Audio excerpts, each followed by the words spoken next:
우리 느헤미야 1장에서 느헤미야가 성벽이 무너지고 백성들이 환난 가운데 있는 소식을 듣고 느헤미야가 간절히 금식하며 눈물로 기도를 했습니다. 그 내용이 느헤미야 1장에 등장을 합니다.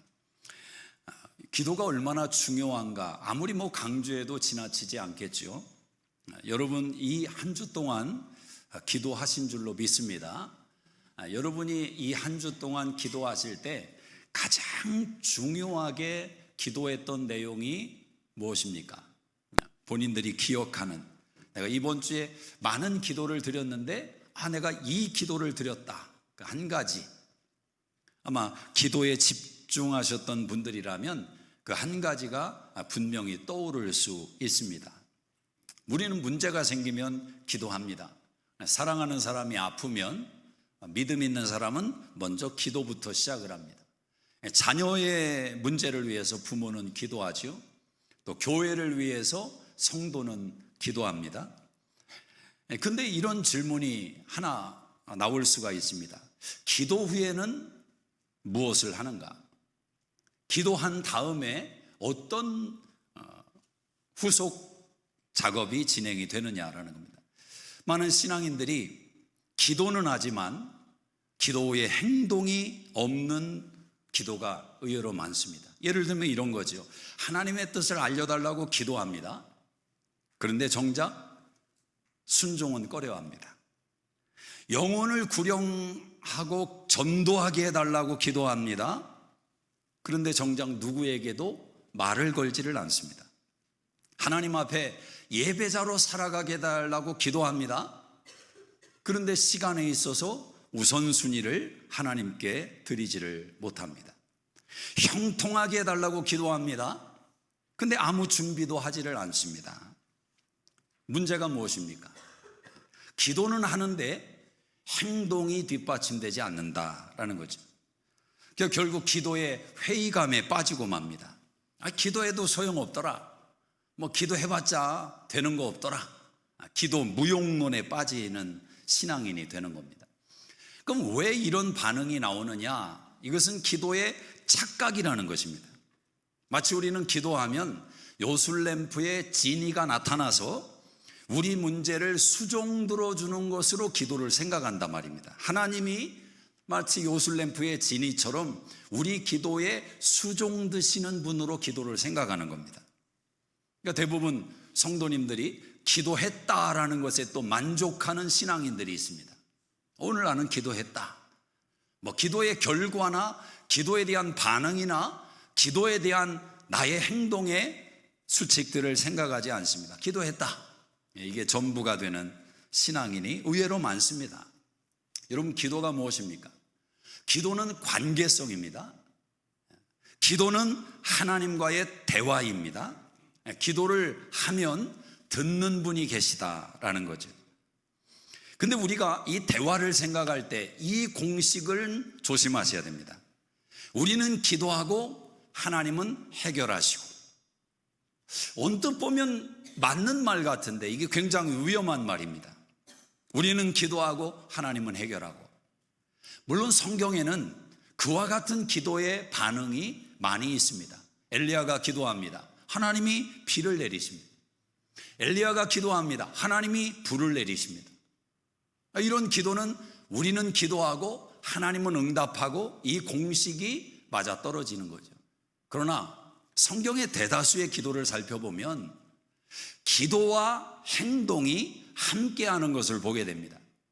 모세가 기도합니다. 여호수아는 싸우는 것입니다. 예수님이 기도합니다. 물고기 2마리와 보리떡 5개를 드리는 소년의 행동이 있었습니다. 다윗이 기도합니다. 그러나 골리앗을 향해 물맷돌을 가지고 나가는 결단이 있었습니다. 이처럼 기도가 있고 행동이 있더라는 것입니다. 기도와 행동이 연합된 모습으로 기도를 복되게 만드는, 이것이 성경에 등장하는 기도의 모습이기도 합니다. 오늘 여러분에게 한번 이렇게 질문을 해보겠습니다. 여러분은 기도가 전부라고 생각을 하십니까? 기도만 하면 된다. 그런 믿음이 있으십니까? 아니, 지금 서두에는 기도와 행동이 같이 있어야 된다고 이야기하더니 왜 또 기도만 하면 된다 혼란스럽게 만드는가? 저는 오늘 그 부분을 가지고 여러분의 생각을 좀 흔들어 보려는 겁니다. 정말 기도만 하면 되는가? 기도만 있으면 되는가?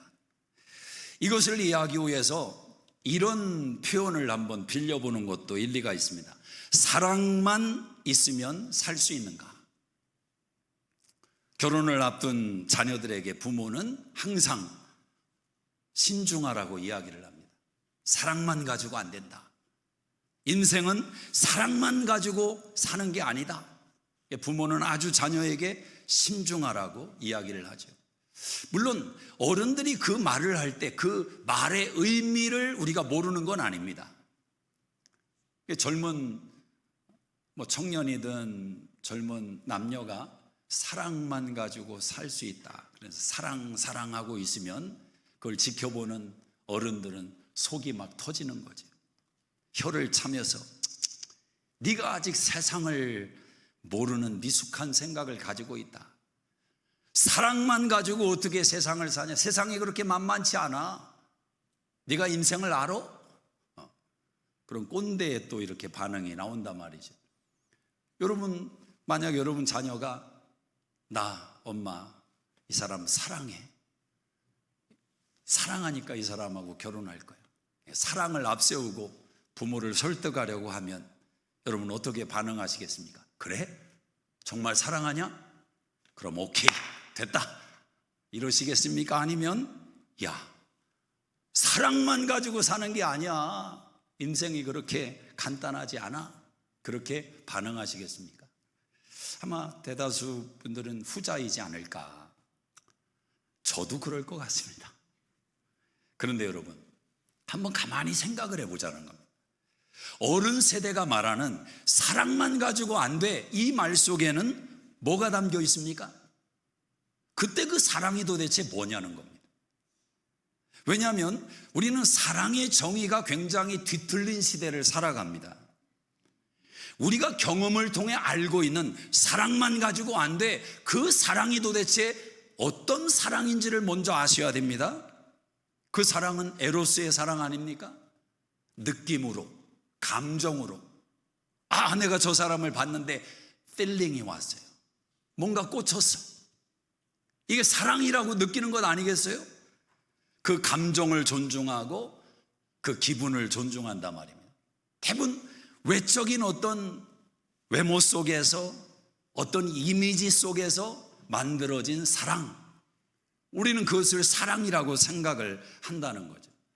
근데 그 사랑이 냄비에서 100도로 끓어오르다가 식은 죽처럼 변해버릴 때, 야, 사랑이 식었다, 사랑하지 않는구나. 우리는 사랑의 아픔을 또 경험하는 겁니다. 근데 이 사랑이라고 말하는 내용을 가만히 들여다보면 다 나 중심 아닙니까? 내가 이렇게 느꼈고, 내가 이렇게 받아들였고, 내 감정이 이렇고, 모든 것이 나 중심으로 사랑을 결정내는 거지요. 이게 에로스의 사랑입니다. 에로스의 사랑. 그러니까 사랑만 가지고 안 돼. 너 인생을 사랑만 가지고 살 수 있는 줄 알아? 부모가 이 말을 할 때 그렇게 말하면 반쪽짜리 답이 되는 겁니다. 야, 에로스의 사랑만 가지고 인생은 사는 게 아니야. 너 지금 막 가슴이 벌렁벌렁하고 너무 좋지? 그거 오래 못 가. 그 에로스의 사랑이 전부가 아니야. 명확하게 짚어줘야 사랑에 대한 이해를 올바르게 하겠지요. 지금 손잡고 쎄쎄쎄 놀 때가 아니다. 둘이 발짱 끼고 쪽쪽 입 맞춘다고 이 세상 풍랑을 이겨낼 것 같으냐? 그 감정만 가지고 안 돼. 그건 에로스의 사랑이야. 어떤 분이 젊은 날에 남편이요, 기타를 이렇게 탁 앉아가지고 치고 있는데 너무 멋있는 거죠. 기타 치는 모습, 노래도 이렇게 좀 불러가면서 거기에 빠져가지고 연애하고 결혼을 했거든요. 근데 몇 년 지나니까 그 기타 그냥 쓰레기통에 던지고 싶은 거지. 피아노 치는 아내가 너무 멋있고 고저스해 보여서 연애를 하고 결혼을 했는데 몇 년 지나니까 피아노 소리 듣기 싫어서 집에 가기가 싫은 거죠. 에로스의 사랑, 에로스의 사랑. 그것만 가지고 안 된다는 거죠. 자, 성경이 말씀하는 사랑이 뭡니까? 에로스가 아닙니다. 성경은 사랑은 감정이 아니라 의지라고 말을 합니다. 사랑은 소유가 아니라 희생이라고 말합니다. 나 중심보다 상대방 중심인 거예요. 이 사람이 행복한 게 내가 행복하다. 이게 성경의 아가페의 사랑입니다. 고린도전서 13장에 보면 사랑의 속성을 이야기하면서 첫 번째가 뭐예요? 사랑은 오래 참는다. long patient. 오래 참는다. 사랑은 이해하는 겁니다. 온유한 거예요. 품어주는 거예요. 사랑은 용기를 내는 겁니다. 사랑은 희생하는 겁니다. 여러분 가만히 한번 생각해 보세요. 두 사람이 만났습니다. 가진 거 하나도 없어요. 면티 하나 서로 입고 있습니다. 실반지 서로 하나씩 끼고 있어요. 그런데 너무 사랑해요. 너무 사랑해. 에로스의 사랑이 아니라, 에로스의 사랑은 큰 사랑 안에 들어가 있는 작은 하나의 사랑일 뿐이에요. 에로스의 사랑이 아니라 아가페의 사랑을 하고 있다고 생각해 보세요. 성경이 말하는 사랑, 희생할 줄 알고, 용서할 줄 알고, 이해할 줄 알고, 인내할 줄 알고, 그 사랑으로 남녀가 하나가 되었어요. 그러면 이 두 사람이 서로 하나님 의지할 것 아닙니까? 하나님 경유할 것 아닙니까? 서로 어려운 일을 만나면 너 때문이야 원망하는 게 아니라, 야 기도해서 우리 이 문제 풀어보자, 손잡고 기도할 것 아닙니까? 그렇게 인생을 살아가다 보면 시작은 미약했지만 세월과 함께 그 인생이 나아지지 않겠어요? 번성하지 않겠습니까? 그런 경우에는 이 말이 가능한 것입니다. 사랑만으로 된다. 왜 아멘이 없으죠? 사랑만으로 된다. 그때는 그 말이 가능한 거죠. 그러니까 우리가 사랑에 대한 정의를 잘못 내리고 있는 건 생각 안 하고 엉뚱한 데서 답을 찾으니까 충돌만 일어나는 거죠. 자, 같은 선상에서 기도만으로 될까? 기도만 하면 되는가? 우리가 왜 이 말에 회의감을 갖냐면 기도를 액세서리로 생각하기 때문에 그렇죠. 보험 하나 드는 것으로 생각하는 겁니다. 하나님에게도 기도해 놓고 내가 의지하고 있는 것도 따로 만들어 놓고 비등비등하게 무게를 재면서 기도하는 거죠. 그 기도는 형식적인 기도가 될 겁니다. 간절함이 빠질 겁니다. 부르짖지 않을 겁니다. 부르짖을 상황이 되었는데도 부르짖을 수가 없어요. 왜? 기도만 답이다, 이 신앙이 아니기 때문에. 기도도 하나의 해결 방법에 속할 뿐이지 기도가 전부가 아니거든요. 여러분, 기도가 전부라는 말은 뭡니까? 우리가 누구에게 기도합니까? 하나님에게 기도합니다. 기도가 전부라는 말은 하나님이 전부라는 말이에요. 기도가 해답이라는 말은 하나님만이 해결한다는 겁니다. 그런 맥락에서는 기도가 답이다, 이 말이 가능하지 않겠습니까? 자, 기도하면 하나님이 우리의 눈을 열어주십니다. 우리 허물을 보게 하세요. 현 주소를 깨닫게 하십니다. 내 삶의 지저분함을 발견케 하십니다.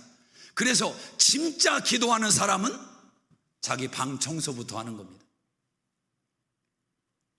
진짜 기도하는 사람은 냉장고부터 청소하는 겁니다.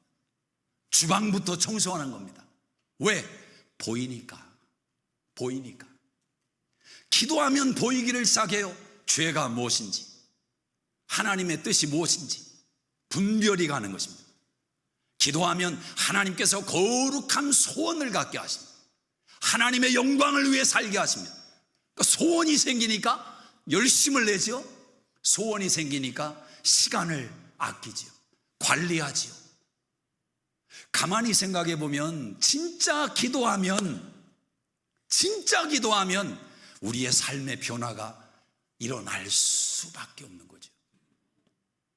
진짜 기도를 하냐 이 질문을 던지는 겁니다.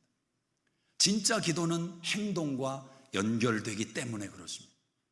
오늘 느헤미야가 성벽이 무너지고 백성들이 큰 환난을 받고 있는 이야기를 듣고 느헤미야가 기도했습니다.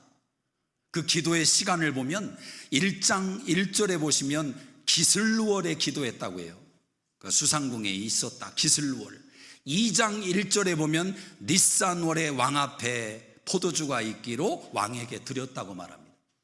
그러니까 기슬루월은 11월에서 12월경이고 니산월은 3월에서 4월경입니다. 그러니까 통상 4개월 정도가 시간이 걸렸다는 겁니다. 그 4개월이 뭡니까? 기도했다라는 거예요. 기도했다. 기도를 채웠다는 거예요.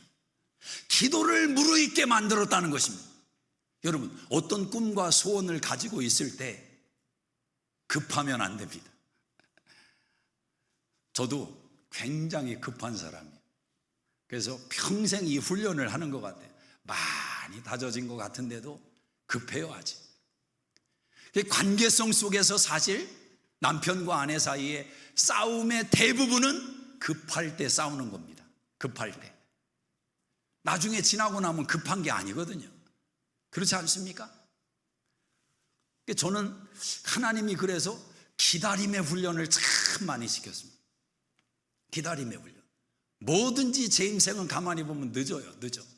하나님이 기다리게 하시더라고. 왜 그런가 봤더니 저의 기질 가운데 그 연약함이 있는 거죠. 학창시절에 죄를 회개하면 저는 일단 때리고 난 다음에 대화를 나눴습니다. 그래서 학폭 이야기가 나올 때마다 저는 쥐구멍을 찼습니다. 물론 뭐 그렇게 못된 학생 부류는 아니었지만 하여튼 혈기가 그렇게 많았다. 오죽하면 군대 갈 때 제 넘버원의 군대 목적이 인상 쓰지 않고 제대하기. 이게 제 군대 하나의 훈련의 목적이었습니다.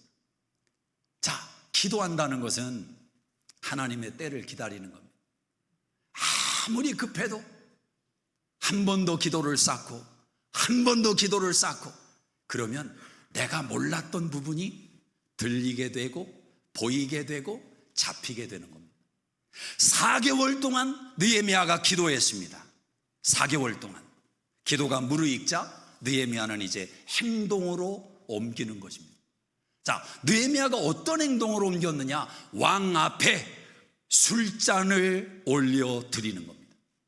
느헤미야의 잡이 뭡니까? 술 맡은 관원장입니다.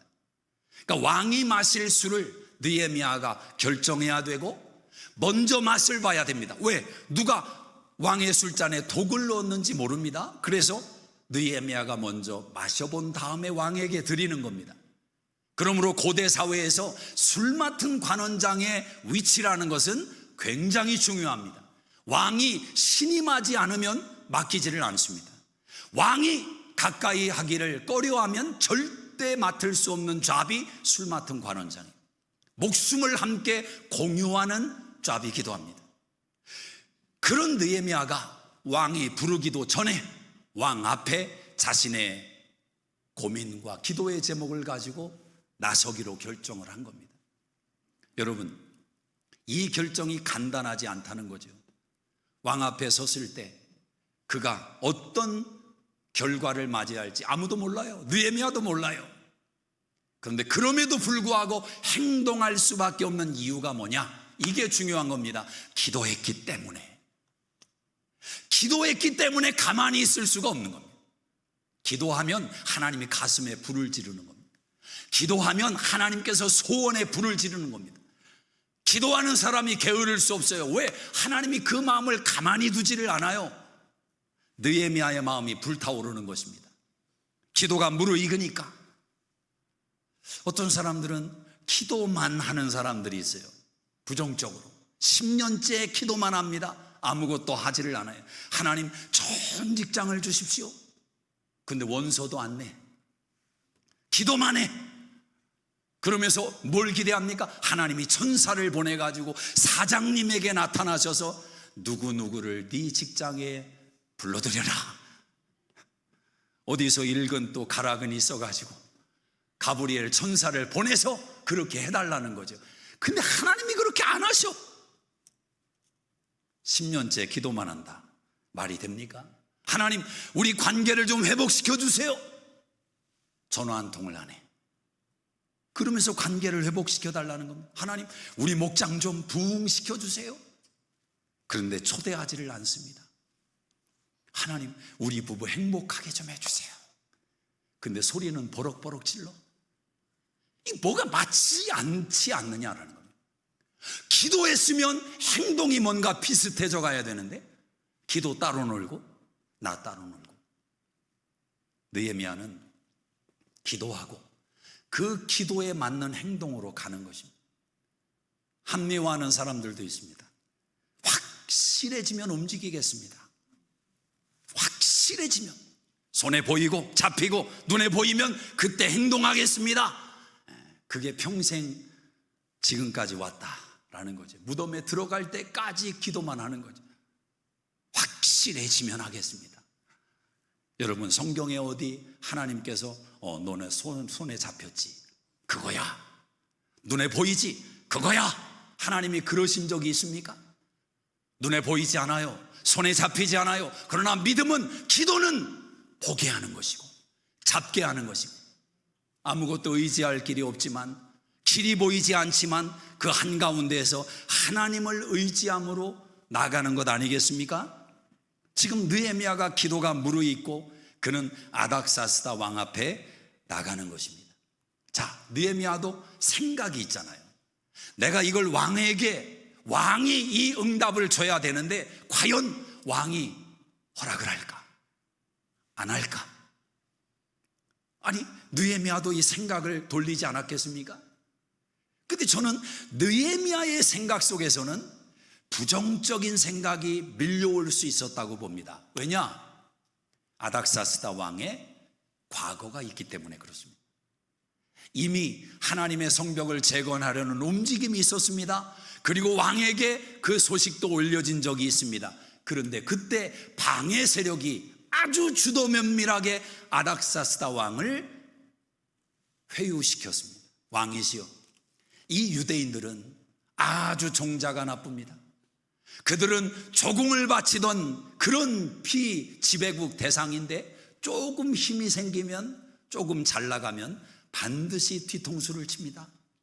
왕이시여, 절대 이들이 일어서도록 도와주시면 아니 되옵니다. 상소를 올렸어요.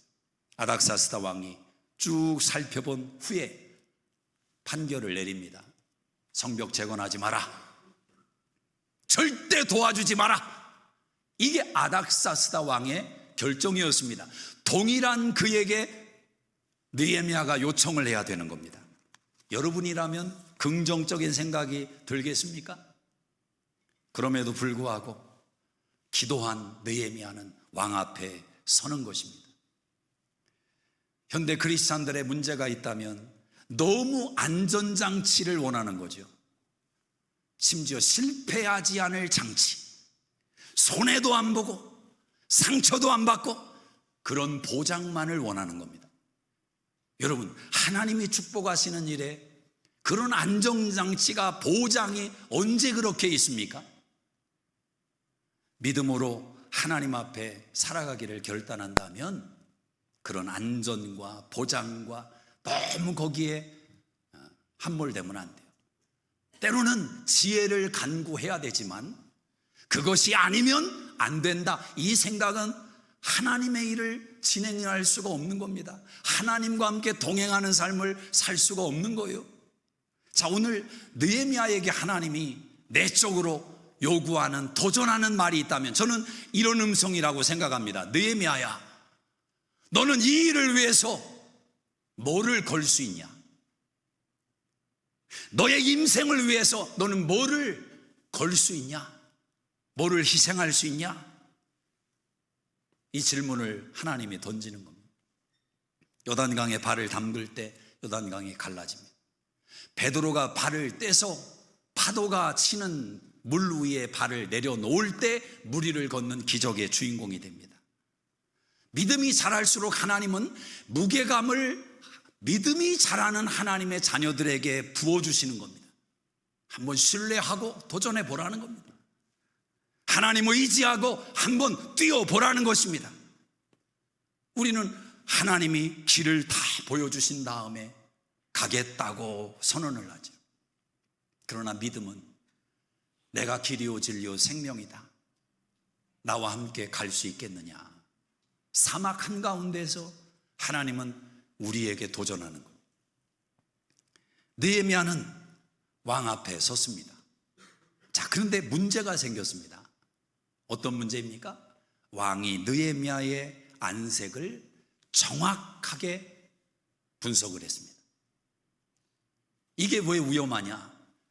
왕 앞에서 그늘이 진 표정을 하고 있으면 그 신하는 죽음을 맞이할 수도 있습니다.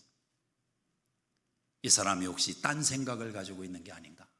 자, 2절을 한번 읽어보시기 바랍니다. 2절 시작. 왕이 내게 이르시되 내가 병이 없거늘 어찌하여 얼굴에 수심이 있느냐? 이는 필연 내 마음에 근심이 있음이로다 하더라. 그때 내가 크게 두려워하여. 이 말이 얼마나 무서운 말인지 느헤미야는 알고 있습니다. 그래서 그때에 내가 그냥 두려운 게 아니야. 크게 두려워했다. 큰일 났구나. 감추려고 했는데도 감출 수 없었어요. 숨기려고 했는데도 숨길 수 없었어요. 여러분, 좋은 면에서 그런 거 아닙니까? 사랑은 숨길래야 숨길 수가 없는 거예요. 그렇지 않습니까? 연애하고 있는 사람은 이게 다 부모의 시야에도 드러나고 잘 감춰야 된다. 연애할 때 잘 다 보이는 거예요. 감출 수가 없어요. 사랑만 감출 수가 없느냐? 아니요. 뜨거운 열망도, 간절한 열망도, 내가 이루고자 하는 소원이 있다면 감출 수가 없는 거예요. 어디서 나와도 나와요. 말로 나오든지 눈빛으로 나오든지 행동으로 나오든지. 느헤미야의 그 마음이 드러났습니다. 그런데 놀라운 일이 벌어진 거지요. 왕이 느헤미야의 안색을 살피는데 느헤미야가 어떻게 반응합니까? 3절을 읽어보세요. 3절 시작. 왕께 대답하되 내 조상들의 묘실이 있는 성읍이 이제까지 황폐하고 성문이 불탔사오니 내가 어찌 얼굴에 수심이 없사오리까 하니. 저는 이 말씀을 가만히 문자적으로 읽고 느낌을 한번 떠올려 봤습니다. 그런데 꼭 이런 말 같아요. 왕이시여, 그렇게도 모르십니까? 내가 지금 안색이 이렇게 안 좋은 거 당연한 거 아닙니까? 성읍이 무너지고 백성들이 신음하고 있는데 내가 지금 힐쭉거리며 헬렐레 하고 있어야 되겠습니까? 당연한 거 아닙니까? 꼭 그렇게 말하는 느낌이 들어요. 물론 그렇게 표현은 못했겠지요. 내가 어찌 얼굴에 수심이 없사오리까. 그때 왕이 말합니다. 4절 시작. 왕이 내게 이르시되 그러면 네가 무엇을 원하느냐 하시기로 내가 곧 하늘의 하나님께 묵도하고 네가 무엇을 원하느냐. 왕이 물었습니다. 네가 무엇을 원하느냐. 오늘 하나님께서 예배드리는 저와 여러분에게 묻습니다. 사랑하는 수정교회 성도야, 네가 뭘 원하느냐? 뭘 원하느냐? What do you want? 뭘 원하느냐? 느헤미야는 그 말을 듣고 조금도 주저하지 않습니다. 하나님께 묵도했다고 그래요. 즉각적인 기도지요. 여러분, 이런 기도가 때로 필요합니다. 중요한 말을 할 때 속으로 기도해야 됩니다. 하나님, 어떻게 말할까요? 도장을 찍을 때 하나님, 찍을까요 말까요? 순간 기도라고 하죠. 순간 기도. 느헤미야가 그 기도를 순간 드리고 왕에게 풀어놓는데 5절부터 8절까지 줄줄줄줄줄줄 나오는 거예요.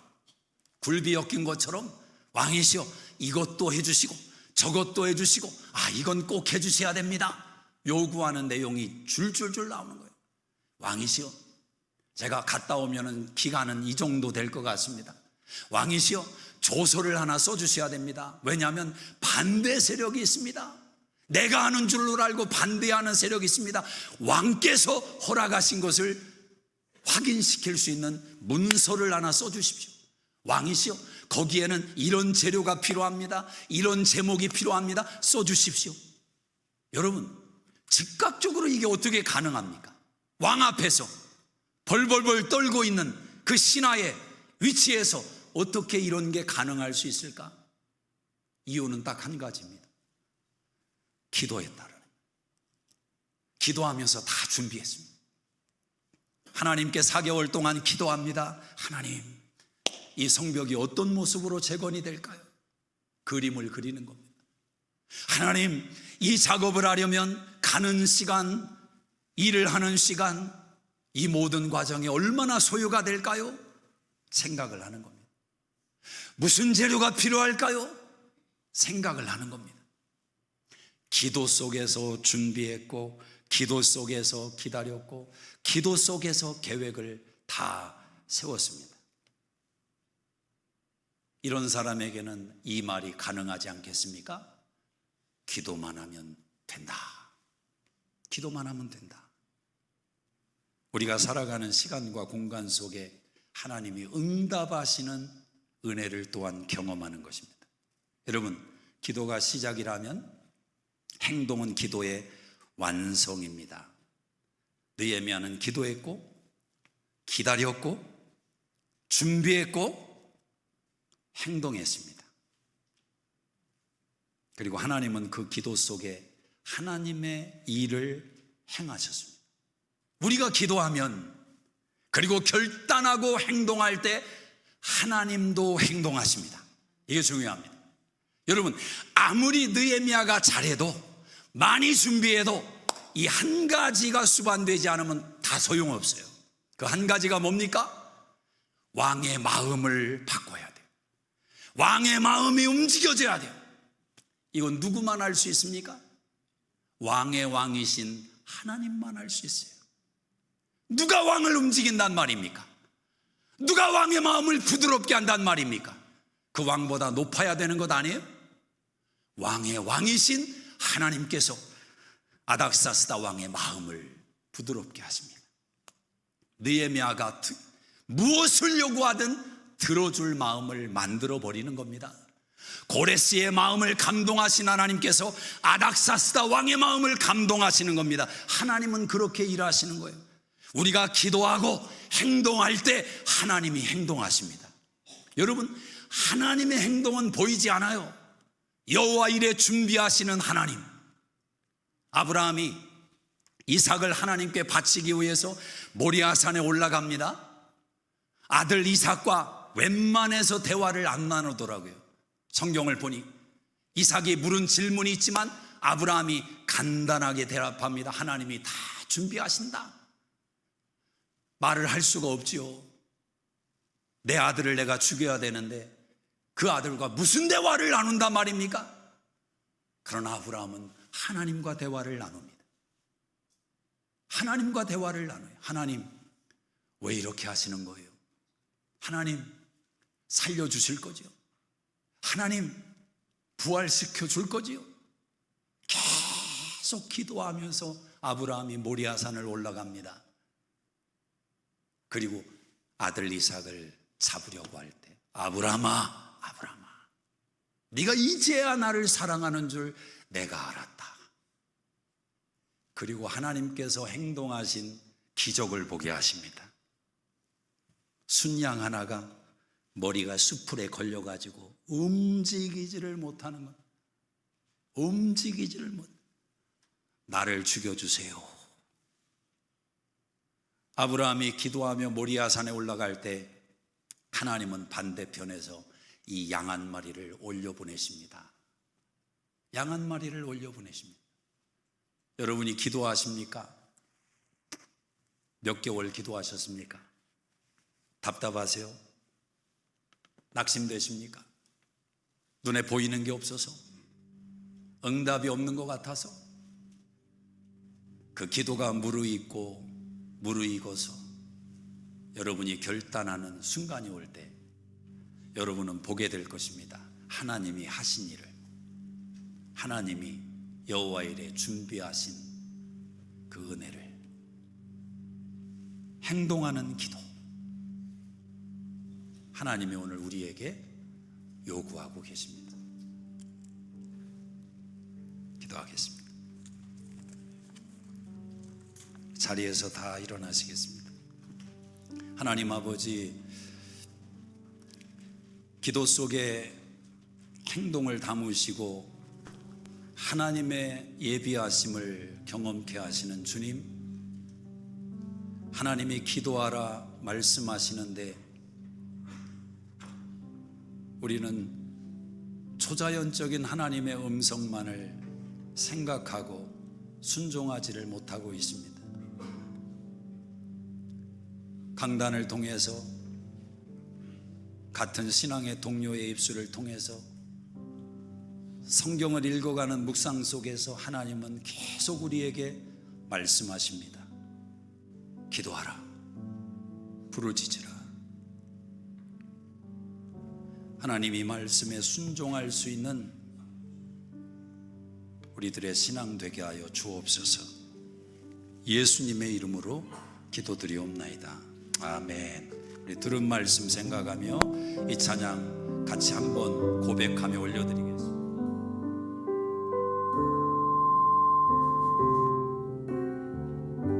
기도할 수 있는데, 기도할 수 있는, 왜 걱정하십니까? 왜 걱정하십니까?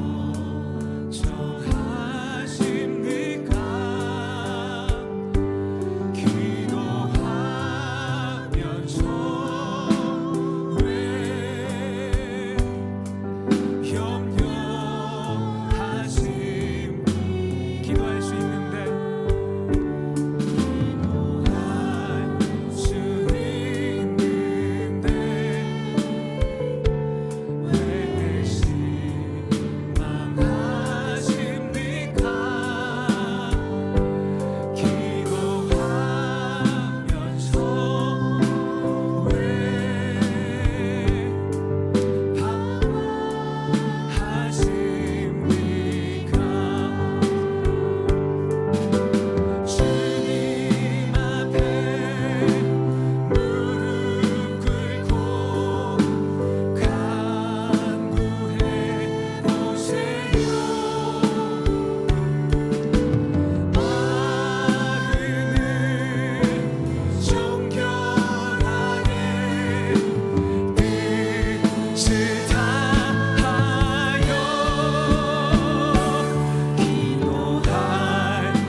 주님 앞에 무릎 꿇고, 주님 앞에 무릎 꿇고 구해보세요. 마음을 정결하게 뜻을 다하여 기도할 수 있는, 왜 걱정하십니까? 기도하면서 왜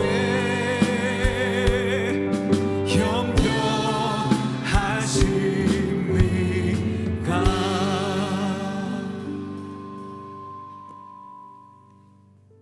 하나님 아버지, 기도를 통해서 우리의 인생을 향하신 하나님의 선하신 뜻과 아름다운 길을 발견해가는, 누리며 살아가는 주의 자녀들 다 되게 하여 주시옵소서.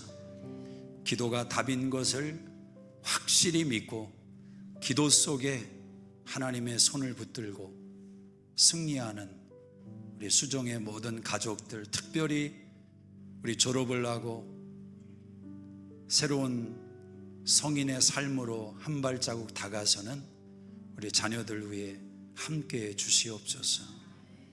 이제는 우리 주 예수 그리스도의 은혜와 하나님 아버지의 놀라우신 사랑하심과 성령님의 감화감동 역사 충만케 하심이 이 한 주도 함께 하시기를 간절히 축원하옵나이다. 아멘.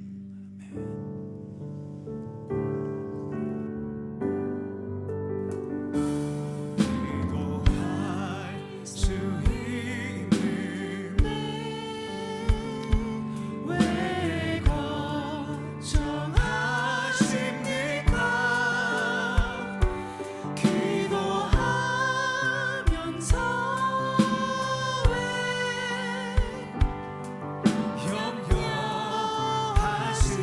염려하십니까? 기도할 수 있는